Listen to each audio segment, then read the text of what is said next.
Bismillahirrahmanirrahim. We're going to discuss today the lesson number 11 from chapter reproduction. Under this lesson, we'll discuss the contents about birth, how birth takes place, what is the procedure, how hormones are involved, and how the internal structure is being changed while giving birth to an individual. In human beings, the total gestation period यानी pregnancy जो है वो तकरीबन 280 days की होती है, almost 9 months, and that is plus minus slightly variable in certain human beings. Once the placenta is established, जो कि हमने पिछले lessons में पढ़ा कि कब establish होता है, after fertilization, after implantation with the uterus wall, placenta develop होता है, and that is a communication between fetus and the mother. It starts secretion of progesterone. Progesterone दो तरह से सीक्रेट हो रहा है. Number one source of progesterone was corpus luteum, that was ovarian, and now the second one is placenta, which maintains the pregnancy. Progesterone का release होना इन average amount pregnancy की maintenance के लिए बहुत जरूरी है. जैसे ही ये कम होगा या इसमें फ्लक्चुएशंस आएंगी तो प्रेगनेंसी अबॉर्ट होने की, इवन मिसकैरेजेस की इंडिकेशंस हो सकते हैं. Any disturbance in its secretion may lead to premature birth or miscarriages. Human embryo remain enclosed in amniotic sac filled with amniotic fluid. ये वो layers हैं जिसको डेवलपमेंट के दौरान इस्तेमाल करते हैं ह्यूमन बींग्स और higher organisms. Amnion, chorion and allantois.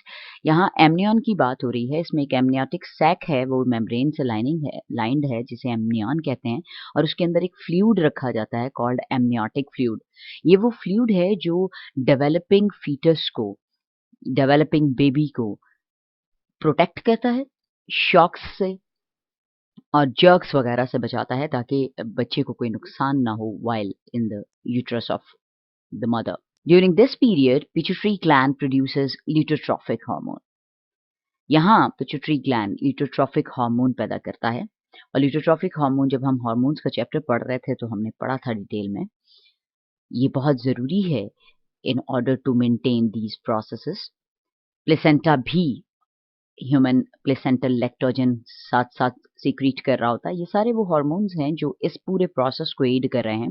Both these hormones यानी luteotrophic hormone as well as the lactogen. Luteotrophic hormone को मोस्ट सुटेबली प्रोलैक्टिन कहते हैं, that is a milking hormone. इन दोनों की वजह से मेमोरी डेवलपमेंट शुरू होती है. यानी mammary glands in female they develop and they prepare themselves for lactation, जो बर्थ के बाद मिल्किंग के जिम्मेदार हैं. प्लेसेंटल स्ट्रक्चर एक दफा देख लेते हैं और यहाँ पर एमनियन का जिक्र भी दोबारा आ जाएगा. ये वो प्लेसेंटा है जिसके थ्रू बच्चा माँ से जुड़ा हुआ होता है और उसकी एक ब्रांच यानी अम्बिलिकल कॉर्ड, ये पिछले लेसन्स में भी हमने डिस्कस किया, ये यहाँ पर दी जाती है और ये होल यूट्रस की लाइनिंग पे डेवलप है दिस साइड. ढेर सारी ब्लड सप्लाई आपको नजर आ रही है इसमें और ढेर सारे इसमें वेस्कुलराइजेशन है. ये प्लेसेंटा डेवलपमेंट हुई है जिसने एम्बिलिकल कॉर्ड के जरिए बच्चे को कम्युनिकेशन करनी है of nutrition as well as the removal of excretion from it. यहाँ आपको एमनियन और कोरियन दोनों नजर आ रहे हैं. बाहर की तरफ the red line is chorion and towards inside it is amnion. और एमनियन में एमनियोटिक फ्लूइड भरा हुआ है that is very important in order to save that developing fetus from shocks and jerks. From the beginning of third month of pregnancy, almost 8 weeks, the human embryo is referred to as fetus. So, fetus is most preferably is known as an unborn offspring of a mammal, specifically human beings, more than 8 weeks after conception. यानी अभी एक ऐसा बच्चा जो माँ के पेट के अंदर ही है और अभी वो पैदा नहीं हुआ, लेकिन उसको डेवलप होते हुए तकरीबन 8 हफ्ते गुजर गए हैं, तो उस वक्त उसको फीटस कहते हैं. Most of the organs are formed by the 12th week. तकरीबन सारी चीजें बन चुकी होती हैं 12वें हफ्ते तक, और बाकी फिर क्या रह जाता है गेस्टेशन पीरियड में? ग्रोथ होनी. उन्हीं लिम्ब्स का जो बन चुके हैं ग्रो करना in size up to a certain level. It was thought that the hormonal activities within the mother decreases in progesterone level would cause the onset of birth. यानी पहले सिर्फ ये सोचा जाता था कि माँ के अंदर ही कुछ ऐसे चेंजेस आ रहे हैं जिसके थ्रू ऑनसेट ऑफ बर्थ यानी लेबर पेन्स होती हैं और चेंजेस आने के बाद डिलीवरी होती है. लेकिन अब पता ये चला कि इसमें फीटल इन्वॉल्वमेंट भी बहुत ज़्यादा है। सिर्फ माँ के हार्मोन्स नहीं, फीटस के हार्मोन्स भी इसमें इन्वॉल्व हैं, और बल्कि ये कहना ज़्यादा मुनासिब होगा कि फीटस के हार्मोन्स ही माँ के हार्मोन्स को स्टिमुलेट करते हैं in order to go for the labour pains and then for the delivery. So the initial stage of birth is a result of stimuli from the fetal pituitary, not from the mother. सबसे पहला sign जिसकी वजह से stimulus relate करके शुरू होते हैं वो फीटस से आता है, और वो फीटस की पिट्यूटरी से यानी पिट्यूटरी ग्लैंड से निकलता है और फिर वो माँ की ब्लड में शामिल होता है. ये वो फीटस है, जैसे भी हमने कहा कि फीटस आफ्टर 8th वीक हम कहते हैं, और इस वक्त ये फीटस दिख रहा है with in the body of the mother, having placenta, umbilical cord, uterus, amniotic sac, cervix that is the opening of the uterus, and then the vagina जो हमारे reproductive part से related है. बाकी चीज़ें anus और bladder भी दिख रहे हैं जो कि definitely not required here, but they are the portion discussed due to their presence in the same area. Now we'll discuss the hormonal role in birth onset. ACTH, released from fetal pituitary. Remember we are discussing कि fetal involvement बहुत ज़्यादा है for the onset of birth. So ACTH, adrenocorticotropic hormone, released from fetal pituitary, it would stimulate the fetal adrenal glands. So start point क्या है? Start point है ACTH, जो pituitary से निकला fetus की. उसने fetal के adrenal glands को stimulate किया है, और उसके नतीजे में they released corticosteroids. Corticosteroids adrenal glands पढ़ते हुए हमने डिटेल में पढ़ा था, और उनके सारे काम भी पढ़े थे. Which cross the placental barrier. यहाँ से corticosteroids का पैदा होना that was necessary to cross that placenta, because placenta communication है, तो वो प्रोड्यूस होने के बाद बेबी की बॉडी से प्लेसेंटा के अंदर गया and enter the maternal blood circulation, माँ के ब्लड में चला गया, causing a decrease in progesterone production. ये बहुत ज़रूरी था to decrease progesterone, because progesterone was there to maintain pregnancy, और जब तक प्रोजेस्टेरॉन एक अच्छी और गुड अमाउंट में रिलीज होता रहेगा तब तक प्रेगनेंसी मेंटेन रहेगी. अगर हम चाहते हैं कि अब प्रेगनेंसी और गेस्टेशन पीरियड ख़त्म होकर लेबर पेन्स शुरू हों फॉर द डिलीवरी, तो उसके लिए प्रोजेस्टेरॉन को पहले रोकना पड़ेगा.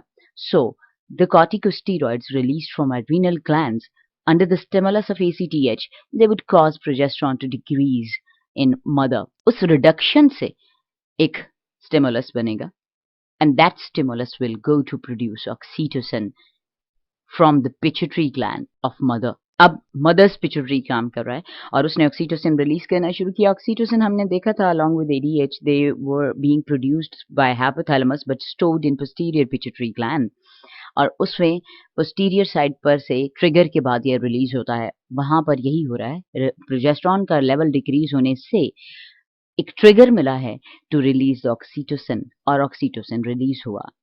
This induce the labour pens. इसके साथ ही लेबर पेन्स स्टार्ट हो जाएंगी, और लेबर पेन्स में यूट्रस वॉल कॉन्ट्रैक्ट करना शुरू होगी.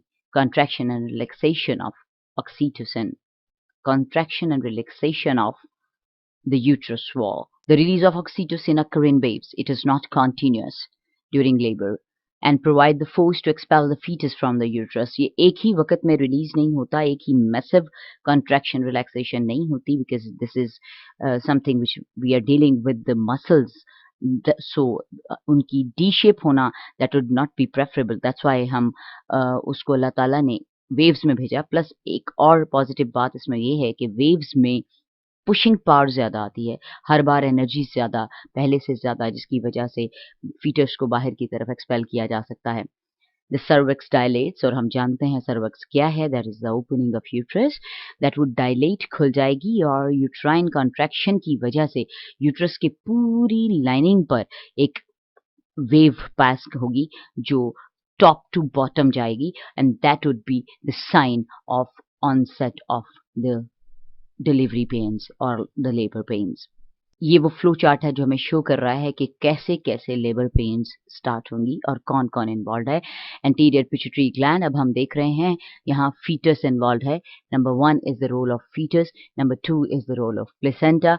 एंटीरियर पिट्यूटरी ग्लैंड ने ACTH रिलीज किया है, ACTH एड्रीनल्स के पास गया और जिसमें ग्लूकोकॉर्टिकॉइड एंड कॉर्टिकोस्टेरॉइड रिलीज होंगे। प्रोजेस्ट्रॉन का लेवल डिक्रीज हो गया, down arrow is showing it कि ये डिक्रीज हो गया, और एस्ट्रोजन का लेवल बढ़ा दिया गया।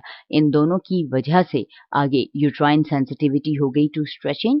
मदर के अंदर यूट्राइन कॉन्ट्रैक्शंस शुरू हुई, यूट्राइन सेंसिटिविटी टू ऑक्सीटोसिन और सर्विक्स की सॉफ्टनिंग। उससे अल्टीमेटली पोस्टीरियर पिट्यूटरी ने ऑक्सीटोसिन रिलीज करके ये सब संभाला। लेबर पेन स्टार्ट हुए, stretching of cervix and vagina, and that ultimately would go for those labor structures which would result in the delivery. इस तरह से ये सारे हार्मोन्स एक दूसरे के साथ मिलकर ही काम कर रहे होते हैं और इन्वॉल्वमेंट माँ और बच्चे की दोनों की होती है।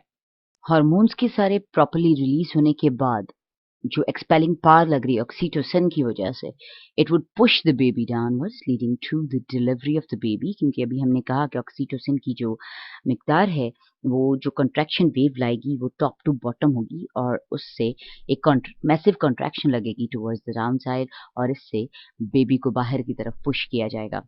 The umbilical cord, that is a branch of placenta given to the baby, it is ligated and baby is released from the mother.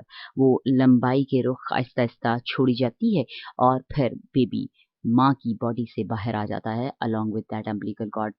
Within 10 to 45 minutes after birth, the uterus contracts and separates placenta from the wall of uterus.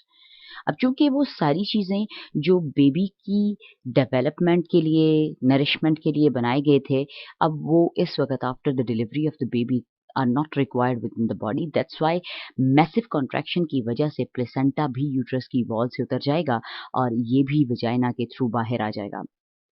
This is called after birth, जो तकरीबन 10 से 45 minute के दरमियान delivery के बाद होता है और इसमें प्लेसेंटा का रिमूव होना शामिल है along with that blood loss जो कि मदर की बॉडी से होगा। Bleeding throughout this period is controlled by the contraction of smooth muscle fibers which completely surround all uterine blood vessels supplying the placenta. Blood loss होना, it's a natural process after birth, but extraordinary blood loss से बचाने के लिए smooth muscles अपना role play करते हैं और तकरीबन एवरेज लॉस जो ब्लड का होता है that is 350 centimetre cube, that is an average loss of human female after the birth of a baby. With this we have finished this lecture. Thank you very much.